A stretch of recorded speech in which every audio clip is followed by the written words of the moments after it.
안녕하세요. 족부정형외과 전문의 김지범이 들려드리는 발에 관한 톡톡 시간입니다.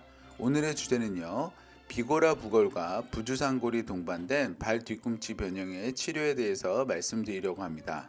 네, 오늘의 주제는 발 내측과 발목 외측에 통증이 생긴 환자입니다. 그래서 이 환자는 발목을 삐끗한 후에 증상이 시작되었고요. 6개월간 호전이 안 됐어요. 웬만하면 6개월 되면 낫거든요. 그래서 6개월간 왜 호전이 안 됐나, 어떤 구조적인 원인이 있나 해서 엑스레이를 찍어봤더니 바깥쪽 발목의 바깥쪽에는 이렇게 비고라 부골이라는 뼈 조각이 하나 있습니다. 그리고 발의 내측에는 주상골 옆에 하나가 더 있는 부주상골이라는 뼈 조각이 있고요. 이러한 뼈 조각들에 더해서 발 뒤꿈치 뼈가 종아리 뼈에 대해서 바깥쪽으로 빠져 있는 발 뒤꿈치 뼈가 외반이 되어 있는 변형이 확인이 됐어요.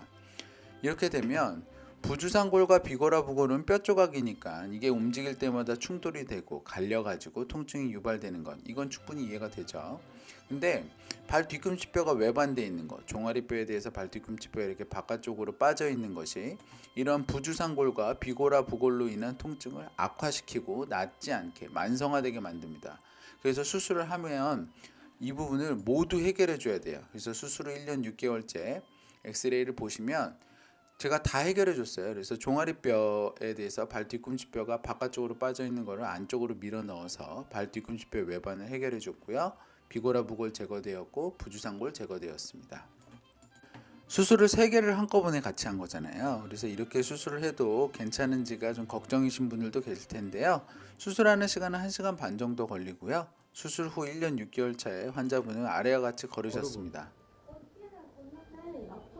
그래서 맨발로 바닥을 딛는 게 좀 어색해서 이렇게 걷긴 하시지만 어쨌든 수술 전에 비해서 통증도 없고 걸음도 원활하고 운동도 하고 싶은 거 다 한다고 하셨어요.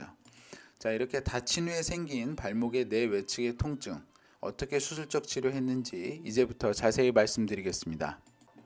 환자의 수술 전 불편감을 좀 자세히 말씀드릴게요. 환자는 20대 여성이었고 다치고 난 후부터 통증이 시작됐는데 서 있을 때, 걸을 때 발 내측과 발목 외측에 통증이 있다고 하였고요.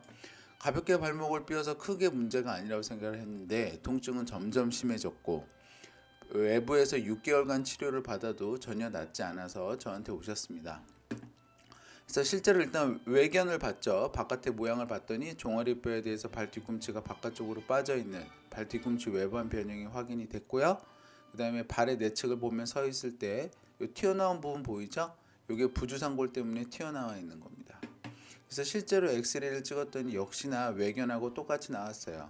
종아리뼈 축에 대해서 발 뒤꿈치뼈 쪽이 외측으로 빠져 있는 발 뒤꿈치 외반 변형이 있고 아까 엑스레이상에서 보여드린 거를 좀 더 자세히 보기 위해서 CT를 찍었는데 주상골에 대해서 하나의 뼈가 덧붙여져 있는 부주상골, 바깥쪽 복숭아뼈인 비골에 대해서 그 아래쪽에 뼈가 하나가 더 있는 비고라 부골이 확인이 되었습니다.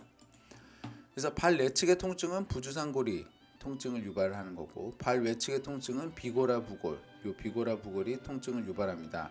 이러한 뼈 조각은 움직일 때마다 달그락달그락 거리면서 움직이면서 또는 다른 관절과 부딪히면서 통증을 유발시키는 거죠. 근데 발 뒤꿈치 외반은 뭐냐? 제가 아까부터 이게 중요한 것처럼 말씀을 드리는데 이러한 발 뒤꿈치 외반이 있으면 이런 부주상골이나 비고라 부골로 인한 통증을 더 악화시키기 때문에 이러한 부분을 꼭 같이 치료를 해줘야 돼요. 그럼 도대체 발 뒤꿈치 외반이 뭐고 왜 문제가 생겨서 왜 통증을 더 악화시키는지 말씀을 드릴게요. 발 뒤꿈치 외반의 뜻은 종아리에 대해서 발 뒤꿈치가 밖으로 꺾여 있다는 얘기예요. 이렇게 되어 있으면 발 뒤꿈치가 이렇게 되어 있어야 되는데 밖으로 이렇게 꺾여 있는 거죠. 이게 왜 문제가 되냐면 제가 모식도를 좀 그려봤습니다. 보세요. 종아리뼈랑 발 뒤꿈치뼈가 이렇게 연결이 일렬로 잘 되어 있으면 체중이 아래로 누를 때 안정적으로 종아리뼈를 뒤꿈치뼈가 받쳐줍니다. 안정적으로 버틸 수 있는 거죠. 그런데 발 뒤꿈치가 외반 정렬되어 있어요. 이렇게 되어 있는 거거든요. 그럼 체중이 이렇게 아래로 누르면 어떻게 되냐? 발이 더 무너집니다. 내측은 벌어지는 힘을 받고 외측은 부딪히는 힘을 받으면서 발 뒤꿈치뼈는 더 바깥으로 빠지면서 무너지죠. 그럼 발이 제대로 체중을 못 버티잖아요. 그러니까 조금만 문제가 생겨도 통증이 더 심하게 되고 더 악화되는 거죠. 대부분 이런 발 모양을 가지신 분들은 한번 다친 다음에 통증이 이렇게 지속적으로 낫지 않는 경우가 많고요. 이러한 발 모양이 있는 분을 요 뼈만 떼주고 그러니까 비고라 부골하고 부주상골만 떼주고 그럼 발 뒤꿈치 외반을 해결 안 하면 어떻게 되나요? 그렇게 되면 통증이 남거나 통증이 재발할 가능성이 높아요. 그래서 수술할 때 같이 해주는 게 좋습니다. 그럼 수술은 어떻게 해주냐? 뼈 제거하면 되는 거 아니냐? 맞습니다. 뼈 제거하면 돼요. 그래서 비고라 부골 및 부주상골은 제거합니다. 근데 문제는 뭐냐면 비고라 부골은 전거비 인대와 연결이 되어 있고 부주상골은 후경골 힘줄과 연결이 되어 있어요. 그래서 이 뼈만 단순히 제거해 주는 게 아니라 여기에 연결이 된 인대와 힘줄을 재건해 주는 게 필요하죠. 그래서 실이 달린 나사를 이용해서 다시 이어줍니다. 그래서 수술 전후 사진을 보시면 이렇게 전거비 인대가 있고 가운데 비고라 부골이 있어요. 그럼 요걸 떼면 요게 뗀 뼈 사진이고요. 떼고 인대를 여기에 이어줍니다. 이어주기 위해서 실이 달린 나사를 이렇게 하나 사용을 하는 거죠. 요거는 뼈에 완전히 묻혀 있기 때문에 전혀 뽑을 필요가 없고요. 몸에도 이상을 주진 않아요. 몸에도 문제를 일으키지 않습니다. 자, 이제 부주상골 볼까요? 부주상골은 여기에 이렇게 후경골 힘줄이 연결이 되어 있어요. 요걸 떼고 요걸 당겨서 여기다 갖다 붙여줘야죠. 그래서 이렇게 실이 달린 나사를 이용을 했고요. 뗀 뼈의 크기입니다. 부주상골은 꽤 컸어요. 한 1.5cm 정도 되었습니다. 자, 그 다음에는 발 뒤꿈치뼈 외반입니다. 발 뒤꿈치뼈가 바깥쪽으로 빠져 있는 게 제가 아까 발을 계속 무너뜨려서 통증을 더 악화시키고 주변에 있는 다른 문제를 더 발생하기 때문에 이거를 해결 안 해주면 어떻게 된다고 그랬죠? 통증이 남거나 재발한다고 말씀드렸어요. 그럼 어떻게 해결하냐고요? 어떻게 보면 일견 무식합니다. 뼈를 이렇게 자른 다음에요. 안쪽으로 밀고 나사를 박아요. 그래서 1cm 정도 밀었다는 사진이고요. 실제로 엑스레이를 보면 발이 안쪽으로 밀려 있습니다. 그리고 나사가 박혀 있죠. 환자의 수술 및 수술 후 재활 과정에 대해서 말씀을 드릴게요. 수술 시간이 좀 길다 보니까 1시간 반 정도요. 가능하면 저는 이 수술은 척추 마취하고 수면 마취를 합니다.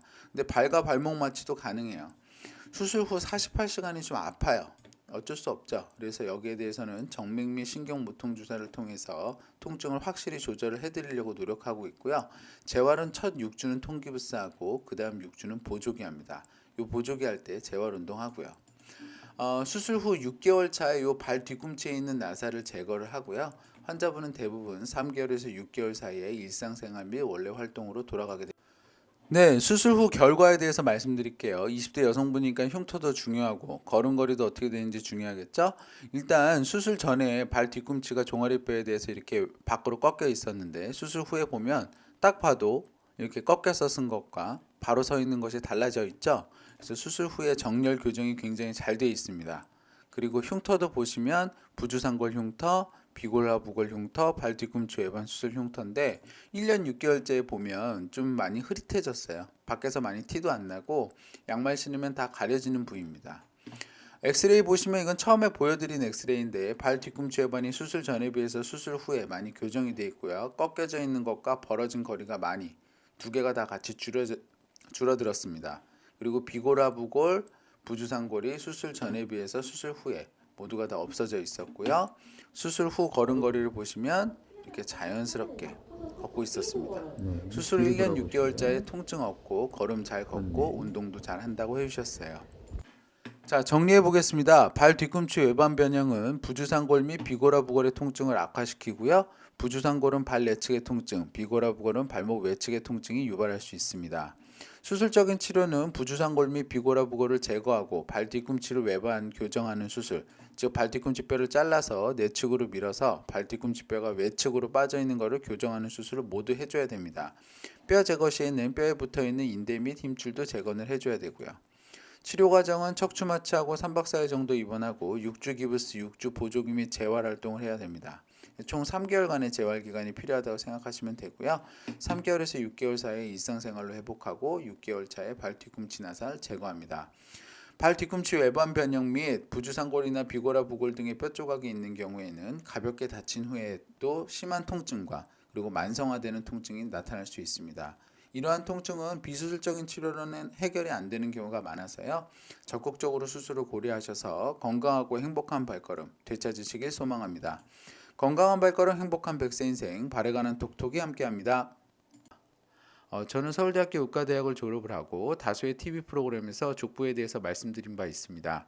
이 동영상은 제가 좀 더 자유롭고 자세하게 제 지식을 말씀드리고자 제작하였고요. 네이버 족부 김지범 블로그에 오시면 더 많은 정보와 질문이 가능합니다. 경청해 주셔서 감사합니다.